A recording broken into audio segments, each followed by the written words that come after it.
My attention has been drawn to the roadside statements made by His Excellency the Deputy President and his UPA Tanga Brigade on matters pertaining to the nomination and vetting of a candidate for the position of the Deputy Governor of Nairobi County.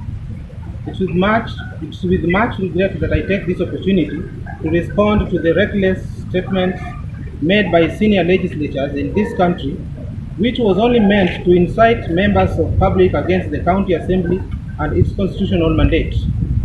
The Deputy President and his team ought to have known better than any one of us that the county assemblies are independent and do not take instructions from political rallies.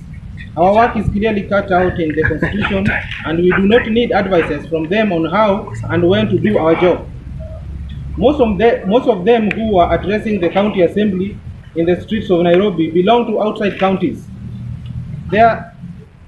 Therefore, their advices are needed in their own countries back at home. We now want to request them as we approach BBI discussion in this country. We have had enough of their incitement to the public against BBI. His Excellency the President Uhuru Kenyatta and his brother Right Honorable Raila Amolo Odinga. They should now spare us. We also saw them running away from their own statement of dividing Kenyans on the tribal lines and trying to pass the buck to other people on the narrative that they started a year back. This country has a story of 42 tribes. It's not new to us.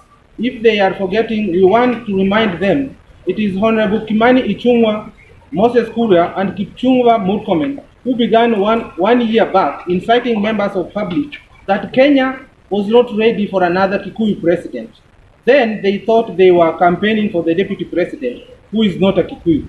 When that did not sell, they changed the tune and branded their bus Tanga.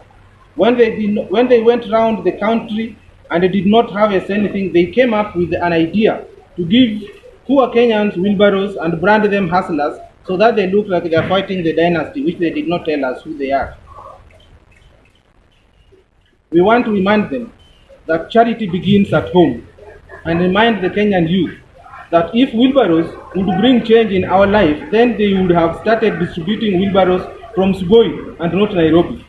The business of distributing wheelbarrows in Nairobi was not about the youth of Nairobi, but about the politicians who were benefiting from money which they were taking from the deputy president as transport to ferry youths from the slums to his residence in Karen, and thereby sharing the same monies with them. Thank you. And we will be going on with the vetting as is required of us. So anybody who is giving any statements outside there, we are not party to those statements. What's your take on the fact that the person who nominated the candidate you are vetting says he withdraws the name? I am not aware of any withdrawal because up to when he was impeached, we did not see any letter. Any communication from him after impeachment to us is immaterial.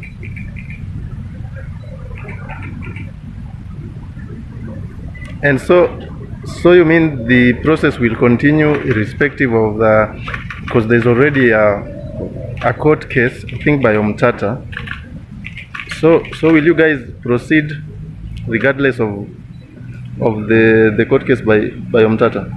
This assembly does not know anything about the case. You are telling me. Yes. Should that come to your knowledge in a formal way? There are procedures to be followed.